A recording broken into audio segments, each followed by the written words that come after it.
இயற்கை வேளாண் விஞ்ஞானி ஐயா நம்மாழ்வார் அவர்களின் நினைவேந்தல் மற்றும் மன்னார்குடி சட்டமன்ற தொகுதியின் வெற்றி வேட்பாளர் ஐயா பாரதி செல்வன் அவர்களின் அறிமுக கூட்டத்திற்கு வருகை தந்திருக்கும் அண்ணன் ஹுமாயூன் உள்ளிட்ட அனைத்து நிலை பொறுப்பாளர்களுக்கும் திருமக்கோட்டை வாழ் பொதுமக்கள் அனைவருக்கும் எங்கள் வணக்கம். யார் இந்த நம்மாழ்வார் அப்படின்னா, அண்ணன் சொன்னது போல் வேளாண் படிப்பை முடித்துட்டு அரசு வேலையில் சேர்ந்து ஒரு விவசாயியாக வேலை பார்த்துட்ருக்கார். அங்கே அவர்கள் வருகிற திட்டங்கள் அனைத்துமே விவசாயத்திற்கு எதிரானதாக இருக்குன்னு சொல்லி அங்கிருந்து வெளியேறி தன்னுடைய வாழ்நாள் முழுவதுமே இயற்கை விவசாயிகளுக்காக அர்ப்பணித்து கடைசி வரை மீத்தேன் எரிவாயு திட்டத்திற்கு எதிராக போராடி அந்த போராட்ட களத்திலேயே உயிர் நீத்தவர் ஐயா நம்மாழ்வார் அவர்கள். இங்கே தலைப்பை பார்த்துருக்கு, இயற்கை வேளாண் விஞ்ஞானின்னு இருக்கு. அண்ணன் சொல்வது போல விவசாயமே இயற்கையானது தான். அதில் என்ன இயற்கை வேளாண் விஞ்ஞானின்னு எப்படி வந்துச்சு அப்படின்னா, இங்கே இயற்கை அப்படிங்கிற ஒரு வார்த்தை வந்திருக்குன்னா அதற்கு முன்னாடி செயற்கைன்னு ஒன்று இருக்கணும் இல்லையா? செயற்கைன்னு ஒன்று இருந்தால் தான் அதை மாற்றத்திற்கு இயற்கை வந்திருக்கும். அப்போ செயற்கைன்னு ஒன்று யார் கொண்டு வந்ததுன்னா வேற யாரும் இல்லை, நம்ம இந்திய அரசாங்கம் தான். 1960-70களில் பசுமை புரட்சி, கிரீன் ரெவல்யூஷன் அப்படின்னு சொல்லி ஒன்று கொண்டுட்டு வர்றாங்க. என்ன சொல்றாங்க? பஞ்சத்தை நாங்கள் போக்குவோன்னு சொல்லிட்டு MS சுவாமிநாதன் அவர்கள் இருக்காங்க.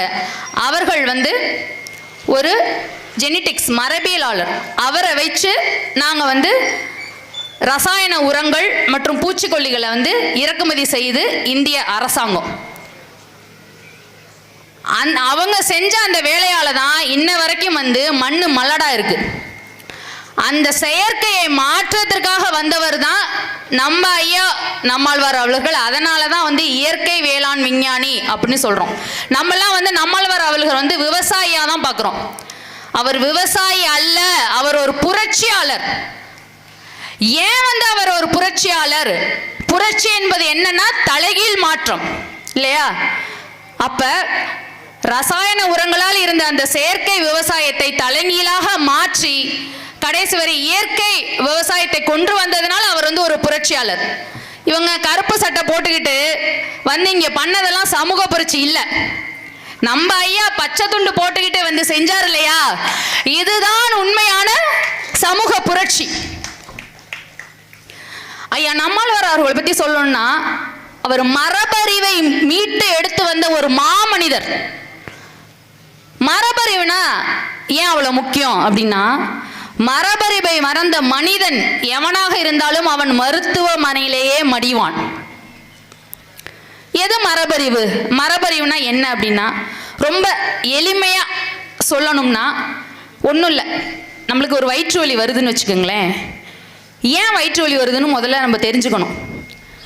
உடல் சூட்டுனால வருதா இல்லை வேற எதுவும் செரிமான பிரச்சனைகளால வருதா அப்படின்னு நம்ம தெரிஞ்சுக்கணும். சிறுநீர் மஞ்சளாக போகுது அப்படின்னு வச்சுக்கோங்க, எதனால? உடல் சூட்டுனால. அப்போ என்ன செய்யணும்? அதை தண்ணீர் குடிக்கணும், வெந்தயம் போட்டுக்கலாம். இதை அடுத்த தலைமுறைக்கு கடத்தணும் நம்ம. அதுதான் மரபறிவு. இதை நீ கடத்தலன்னு வச்சுக்கோங்களேன், என்ன செய்வாங்க?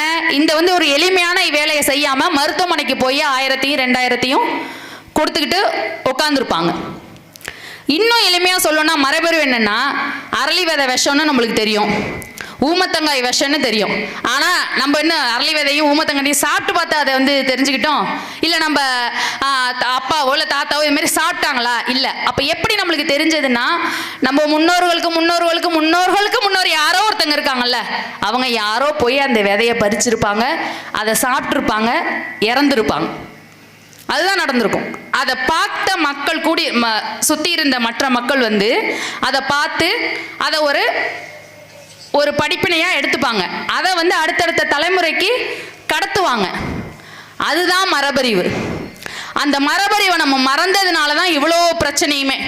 அந்த மரபறிவை நம்மளுக்கு மீட்டு கொடுத்தவர் ஐயா நம்மாழ்வார் அவர்கள். அது எங்க இருக்கு அந்த மரபறிவுன்னா? உங்கள்கிட்டையும் இருக்கு, என்னிட்டையும் இருக்கு. அதை மறந்துட்டோம். அதை அவர் ட்ரிகர் பண்ணி நம்மளுக்கு எடுத்து திருப்பி கொடுக்கிறார். எங்க இருந்து அவருக்கு மரபறிவு வந்ததுன்னு அவரே பதிவு செய்யறாருன்னா, புதுக்கோட்டையில் கீரனூருக்குள்ள ஒரு பெண்மணி ஒரு விடுகதை வந்து சொல்கிறாங்க. அடி வந்து நிலத்திற்கு, நடு வந்து மாட்டுக்கு, நுனி வந்து வீட்டுக்கு. அது என்ன அப்படின்னு? அது ஒன்றும் இல்லை, நெற்கதிர் தான் அது. அதே மாதிரி ஒரு விவசாய பெண்மணி, ஒரு விவசாயி தான் ஒரு விடுகதை போடுறாங்க. காய் கனியாகும், பின் வந்து கனி மீண்டும் காயாகும். அது என்ன அப்படின்னா ஊறுகாய். அப்போ இந்த மரபறிவு நம்மளுக்குள்ள தான் இருக்கு. அதை மீட்டுக்கு எடுத்து வந்தவர் தான் ஐயா நம்மாழ்வார் அவர்கள். இப்போ இதெல்லாம் நம்மளுக்கு யார் சொல்லி தரணும்? ஐயா அவர்களுக்கு யார் வந்து அரசு விழாவா இதை எடுத்துக்கிட்டு போகணும்? இந்திய அரசாங்கம் செஞ்சுருக்கணும், செய்யலை. மாறா MS சுவாமிநாதன் அவர்களுக்கு, அதாவது மண்ணை வந்து ரசாயன உரத்தையும் பூச்சிகளையும் போட்டு கெடுத்த அவருக்கு வந்து பத்மபூஷன், பத்ம விபூஷன், பாரத ரத்னா எல்லா விருதும் கொடுக்குறாங்க. ஆனால் ஐயா நம்மாழ்வார் அவர்களை எங்கேயுமே அவர்கள் அடையாளப்படுத்தவே இல்லை. அதை அவங்க செஞ்சுருக்கணும். இல்லை நம்ம திராவிட அரசு இருக்கு இல்லையா, அவங்க வந்து முன்மொழிஞ்சிருக்கணும். அவங்க செய்ய மாட்டாங்களே. ஏன் செய்வாங்க? இதை எதுவுமே திராவிட அரசு செய்யறது இல்லை. இதை எதுவுமே செய்யாம வீணா வந்து உருட்டும் புரட்டும் சொல்லிட்டு நீ தெரிஞ்சுக்கிட்டு இருக்க. என்ன உருட்டுற? தமிழ்நாடுன்னு நாங்க தான் பேர் வச்சோன்னு சொல்ற. அது உண்மையாகவே வந்து நம்ம ஐயா சங்கரலிங்கனார் உண்ணாவிரதம் இருந்து அவர் இறந்த பிறகு பல்வேறு அந்த போராட்டங்கள் பல்வேறு படிநிலைகளை கடந்ததுக்கு பிறகு அண்ணா அவர்கள் வந்து பேர் வைக்கிறாங்க. நீ என்ன சொல்லிட்டு தெரியுற? நாங்க தான் பேர் வச்சோன்னு. ஒரு நகைச்சுவை பார்த்துருப்பீங்க, ராமர் இந்த விஜய் டிவியில் சொல்லியிருப்பாங்க. உன் பேர் என்னம்மா? ஒத்த ரோசா. ஒத்த ரோசா பேர் ரொம்ப நல்லா இருக்குமா? அதில் கேட்பாங்க, பேர் ஏம்மா பேர் வச்சியே சோறு வச்சியாம்மா அப்படின்னு கேட்பாங்க. இவங்க பேர் வச்சேன்னு பீத்திக்கிட்டு திரியிறாங்களே, அந்த பேரை ஏதாவது பஸ்ஸுக்கோ இல்லை கல்லூரிக்கோ இல்லை அரசு பள்ளிகளுக்கோ வச்சாங்களா? கிடையாது. இவங்க பண்றதெல்லாம் பாருங்க. இருக்கிறது திமுக ஆட்சியில் சமத்துவம் சமூக நீதி பேசிட்டு இருக்காங்க. ஆனால் அவர் ஐயா வைகோ அவர்கள் நடைபெணம் போறாரு, திருமுருகனும் கூட போறாரு. இதுக்கு போதையை ஒழிக்க போறாங்களாம், சமத்துவத்தை நிலைநிறுத்த போறாங்களாம். என்ன உங்க உருட்டு? இப்படிதான் உருட்டிக்கிட்டு இருக்கீங்க. உங்க உருட்டையும் புரட்டையும் உடைச்சு உங்க போக்கிரி பொங்கல், திராவிட பொங்கலுக்கு எல்லாம் பெரிய பொங்கலா ஆப்பா வைக்கிறதுக்கு தான் எங்க அண்ணன் செந்தமிழன் சீமான் அவர்கள் வந்திருக்காங்க. அண்ணன் சீமான் அவர்களை பார்த்து ஒன்று கேட்கிறேன். அண்ணன் இறக்கம் இல்லையாண்ணா? உங்களுக்கு இறக்கம் இல்லையா? கொஞ்சம் கேப் விட்டு அடிங்கண்ணே, பாவம் புது வருஷம். இப்படி இடவிடாம அடிச்சுக்கிட்டு இருந்தீங்கன்னா தும்ப பூல தூக்கு மாட்டிட்டு தொங்கிடுவாங்க பிள்ளை இருக்கு. அதான் நடக்கும். இப்ப இந்த மன்னார்குடி சட்டமன்ற தொகுதியை பொறுத்த வரைக்கும் ஐயா ரொம்ப வளர்ந்தவர் ஒருத்தர் இருக்கார். ஐயா நம்ம அண்ணன் சட்டமன்ற தொகுதியின் உறுப்பினர் ராஜா அவர்கள். ஏன் வந்து ராஜா அவர்கள் நம்மாழ்வாரை பற்றி பேசவே மாட்டார்? ஏன் திமுக வந்து நம்மாழ்வார்களை பற்றி பேச மாட்டாங்க? எப்படி பேசுவாங்க?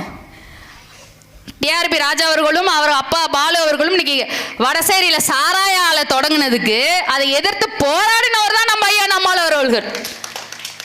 எப்படி உங்கள்கிட்ட அவங்க வந்து நம்மாழ்வார் வந்து எடுத்துட்டு வருவாங்க, பேசுவாங்க? நீ சாராயால தொடங்குறதுக்காக தன்னோட சொந்த பகுதி மக்களையே வந்து பெண்கள் குழந்தைகள் என்று பாராம அடிச்சு விரட்டின. நீ அதற்கு அடியாளைகளையும் வந்து திரட்டிக்கிட்டு போய் நிறுத்தின. இன்னைக்கு நீங்களாம் வந்து தொழில்துறை அமைச்சரா? என்ன ஜப்பான்ல கூப்பிட்டாக, என்ன அமெரிக்கால கூப்பிட்டாக, என்ன ஆப்பிரிக்கால கூப்பிட்டாகன்னு அப்படியே தெரியுறாரு. எங்க பார்த்தாலும் வந்து போஸ்டர் அடிச்சு ஓட்டியிருக்காங்க, தொழில்துறை அமைச்சரே, தொழில்துறையில் உச்சத்தை தொட்டவர் அப்படின்னு. எந்த உச்சத்தை தொட்டாரு? ஒரு வளர்ச்சியுமே இங்க இல்லையே. சாராயாலை திறக்கிறதெல்லாம் ஒரு வளர்ச்சியா? என்ன தெரியும்? அண்ணன் வந்து பேசும்போது சொன்னாங்க அவருக்கு என்ன வழி தெரியும் அப்படின்னு சொன்னாங்க. அவருக்கு எந்த வழியும் தெரியாது. இந்த மண்ணின் பிள்ளைகளாக இருக்கிற நம்மளுக்கு, விவசாய குடும்பத்தில் பிறந்த நம்மளுக்கு தான் அந்த வழி தெரியும். இப்போ நீ பேசுறியம்மா, உனக்கு என்ன தெரியும்னா, நாங்கள் விவசாய குடும்பத்திலேருந்து தான் வந்திருக்கோம். மில்லுக்கு சாக்கில் மூட்டையை கட்டி மில்லுக்கு நெல் அரைக்க போயிருக்கோம். நெல் அரைச்சிக்கிட்டு தவிட்டை கொடுத்துட்டு நம்ம நெல் அரவை குழிக்க பதிலாக வீட்டில் மாடு இருந்துச்சுன்னா தவிட்டையும் எடுத்துக்கிட்டு வருவோம். திருப்பி நாங்கள் போயிருக்கிறோம். கல்லையை வந்து அங்கே வேலை செய்கிறவங்களோட சேர்ந்து நாங்களும் உடைச்சிருக்கிறோம். உளுந்த அடிக்கணுமா, மாடியில் காயும், உளுந்த போட்டு அடிச்சிருக்கிறோம். நெல்லை வந்து சீண்டி விடணுமா, கிண்டி விடணுமா, அதையும் நாங்கள் விவசாய பிள்ளைகள் நாங்கள் பண்ணியிருக்கிறோம். நெல் ட்ரம்மை வச்சு நெல்லை அவிச்சு விடிய விடிய உட்காந்து அடுப்பரிச்சு அதை அடுத்த நாள் காய வச்சு எல்லா வேலையும், தேங்காய் வெட்டி போட்டோன்னா அதை வந்து காஞ்சிச்சுன்னா அதை கீந்தி எல்லாம் பண்ணி எண்ணெய் ஆட்டுறதுக்கு அனுப்பியிருக்கிறோம். நாங்கள் பேசுவோம், நீ எல்லாம் வந்து கரும்பு கொள்ளையில் காங்கிரீட்டை போட்டுட்டு ஷூவை போட்டுட்டு போனேன், நீ எல்லாம் எப்படி பேசுவ? ஒன்றுகிட்டேருந்து எதிர்பார்க்க முடியுமா உங்கள்கிட்டேருந்து? இதெல்லாம் வந்து விவசாய மக்கள், நீங்கள் இங்கேருந்து பார்த்துட்டு இருக்கீங்கல்ல பொதுமக்கள், நீங்கள் தான் புரிஞ்சுக்கணும். இந்த மாற்றம் வந்து பெரிய ஒரு விஷயம் இல்லை. இந்த ரோட்டுக்கு இந்த பக்கம் நாங்கள் சேர் போட்டு உட்காந்துருக்கோம், நீங்கள் அந்த பக்கம் நின்று கேட்டுக்கிட்டு இருக்கீங்க. இந்த கொஞ்சம் நூலிலை தான் இருக்குது. நீங்கள் மனசு வச்சு இந்த பக்கம் வந்தீங்கன்னா, இந்த நூல் இலையை கடந்து இந்த பக்கம் வந்தீங்கன்னா நம்ம வந்து மிகப்பெரிய ஒரு மாற்றத்தை கொண்டு வரலாம். அது விவசாய கையில் இருக்கு. அதனால நீங்க வந்து சிந்திச்சு பாருங்க கொஞ்சம். எங்கள் ஐயா மருத்துவர் வேட்பாளர் எங்கள் ஐயா மருத்துவர் அவர்களை பாரதி செல்வன் அவர்கள் வந்து பாருங்க, அந்த சாராய ஆலை திறந்த டிஆர்பி ராஜா அவர்களையும் எங்கள் வேட்பாளரையும் ஒரு தராசுல வச்சு பாருங்க. ஒரு தராசுல வச்சு பார்க்க முடியுமா? நீங்க முடியாது. மக்களுக்காக மக்கள் போராட்டத்தில் நின்று மீத்தேன் எரிவாயு திட்டத்துக்கு எதிராக விவசாயிகளை திரட்டி போராடி அதில் வெற்றி கண்டவரில் களம் கண்டவர் எங்கள் ஐயா பாரதி செல்வன் அவர்கள். அவர் எங்க சாராய ஆலை திறந்து வச்சிருக்க, நீங்க எங்க? அப்போ வாக்கு அவங்களுக்கு செலுத்துனீங்கன்னா நாடு எப்படி நல்லா இருக்கும்? இதை நீங்க தான் வந்து சிந்திக்கணும். உங்களுக்காக வந்து ஒரு கடைசி பெரும் வாய்ப்பு. நம்ம அடுத்த தலைமுறைக்கு நம்ம நல்ல நிலத்தையும் நீரையும் காற்றையும் விட்டு செல்லணும் அப்படின்னா அது நாம் தமிழர் கட்சி எடுத்திருக்கும் அந்த அரசியல், அண்ணன் செந்தமிழன் சீமான் அவர்கள் பேசும் அந்த அரசியலால் மட்டுமே முடியும். அந்த கொள்கையும் தத்துவத்தையும் தாங்கி நிற்கின்ற எங்கள் வேட்பாளர் ஐயா பாரதி செல்வன் அவர்களுக்கு விவசாய சின்னத்தில் வாக்கு செலுத்துங்க அப்படின்னு உங்க எல்லாரையும் வந்து தாழ்மையா வந்து கேட்டுக்கிறோம். வளர்ச்சின்னு சொல்லி தொழில்துறை வளர்ச்சி இல்லை வேற வந்து வளர்ச்சி அப்படின்னு சொல்லி இவங்க சொல்ற ஏமாற்று வேலைகள் வந்து நீங்க இது செய்யவே செய்யாதீங்க. தயவு செஞ்சு அதை நம்பாதீங்க. அண்ணன் அவர்கள் வந்து திராவிட பெருங்கட்சிகளோட எதிர்த்து போராடிட்டு இருக்காரு. இதுக்கு குறுக்க மறுக்க வந்து இந்த அணிகள் வேற ஓடிட்டு இருக்கு. அவங்க கூட்டம் வச்சாங்கனால நம்ம ப்ரெஷர் மாத்திரையை எடுத்து கையில தான் வச்சுக்கணும். இல்லைன்னா வந்து முன்னாடியே கூட்டம் அறிவிச்சுட்டாங்கன்னு வச்சுக்கோங்களேன், நம்ம ஐயா மருத்துவமனையில் ஒரு அட்மிஷன் போட்டுக்க வேண்டியதுதான். உண்மையாவே ஏன்னா கூட்டம் முடிஞ்சு என்னென்ன பண்ண காத்திருக்காங்க, எப்படிலாம் பேசுறாங்க, நம்ம மத்தியில தான் அந்த மக்கள்லாம் வாழ்றாங்களாங்கிற ஒரு நம்மளுக்கு பதட்டம் வருது. இப்படியெல்லாம் பெண்மணிகள்லாம் அப்படியெல்லாம் இருப்பாங்களா அப்படின்னு சொல்லி நம்மளுக்கு பதட்டம் வருது. இப்போ என்ன அப்படின்னா, சினிமா வீட்டுக்குள்ளே வரோம்ல, செருப்பை கழட்டி விட்டுட்டு தானே வீட்டுக்கு வரோம்.